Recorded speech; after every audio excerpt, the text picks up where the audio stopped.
दोस्तों आज बात करेंगे एनल फिशर अर्थात भगंदर के बारे में। तो भगंदर क्या होता है कि एनल कैनाल जो है उसमें टियर पड़ जाना, फिशर उसी को बोला जाता है। अब ये टियर क्यों पड़ जाता है, क्यों फट जाता है एनल कैनाल का जो लाइनिंग है?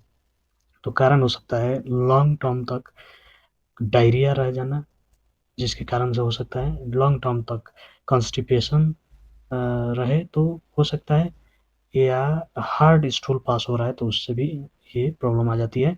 और कारण है जैसे कि ये चाइल्ड बर्थ जो देती है वुमेन, उसमें ये देखा जाता है। गैस्ट्रिक कैंसर्स वगैरह में, गैस्ट्रोइंटेस्टाइनल्स जो है कैंसर्स वगैरह में देखा जाता है।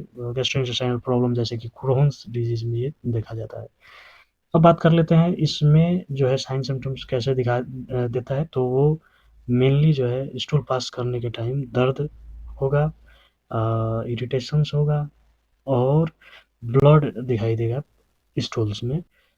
अब इसके ट्रीटमेंट के बारे में बात करें तो मेनली जो दवा चलती है इसमें वो है आपका एस2 रिसेप्टर ब्लॉकर्स जैसे कि रेनिटिडिन, जो कि एसिड सेक्रेशंस को कम कर देती है, जिसके कारण से जो है ये एसिड्स जाके उन टियर जो फटा पार्ट है एनल कैनाल में, तो उसको एनल कैनाल का जो फटा हुआ पार्ट है तो उसको इरिटेट ना करे और जो है आराम से उसके लिए थोड़ा हीलिंग करने का टाइम मिले और हील हो।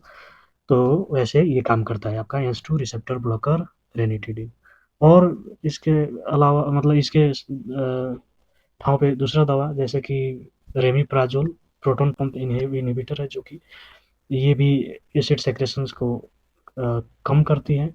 एसिड सेक्रेशंस जो है का जो इरिटेशंस होगा ये टियर और फीसर्स जिसको हम बोल रहे हैं, तो इसको इरिटेट नहीं होने देगा ये भी दवा। जैसे कि पहला दवा था रेनिटिडिन, तो ये रेमिप्राजोल जो प्रोटॉन पंप इनहिबिटर है ये भी वैसा ही काम करता है और हीलिंग में मदद कर देगा।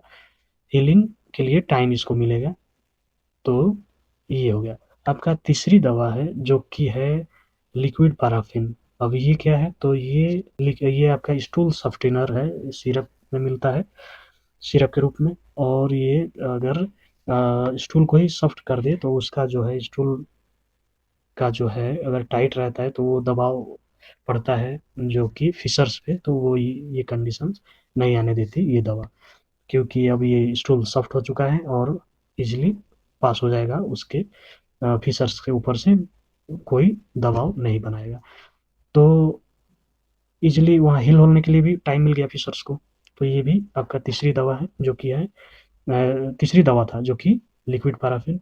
अब चौथी दवा जो चलती है वो है, मानिए कि पस भी है साथ साथ में, ये एनल फिशर्स में पस हो गया है, पस भी बाहर स्टूल्स पे दिखाई दे रहा है या फील हो रहा है कि पस भी है, तो एमोक्सिसिलिन और क्लूबुलिनेट का जो कॉम्बिनेशन आता है वो दवा साथ में चलती है। एंटीबैक्टीरियल, एंटी इन्फेक्शियस जो है ये दवा है जो कि बैक्टीरिया और ये इनको हैंडल करती है, और जिसके कारण से पस वगैरह का समस्या जो है सॉर्ट आउट हो जाता है। अब चौथी दवा थी ये आपका एमोक्सिसिलिन और क्लूबुलिनेट की कॉम्बिनेशन। फिफ्थ दवा जो है वो चलता है आपका इबुप्रोफेन और पैरासीटामोल्स का, जो कि इन्फ्लामेशंस और पेन में मेनली मदद करता है।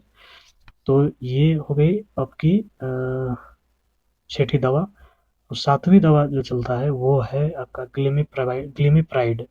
ग्लाइमिप्राइड जो है ये भी आपका इसमें चलता है, जो कि जो हिल होने में आपका फिशर्स को मदद करता है। और लास्ट जो दवा बोले या इसको बोले कि यूज होने वाला जो प्रोसीजर है वो है सिट्ज बाथ जिसको बोलते हैं, जो कि गुनगुने पानी में बिना वस्त्र के पेशेंट को बिठाया जाता है और कुछ देर तक अगर बैठे तो उसका पेन कम होगा, साथ साथ वो हील होने में भी एनल फिशर्स जो है मदद करता है। तो ये थी आपकी एनल फिशर्स और अर्थात भगंदर के बारे में संपूर्ण जानकारी। ऐसे ही और वीडियोज और भी बीमारियों के इलाज और सारी संपूर्ण जानकारी के लिए हमको फॉलो कीजिए। मिलते हैं दूसरे वीडियो में। थैंक यू, धन्यवाद, नमस्कार।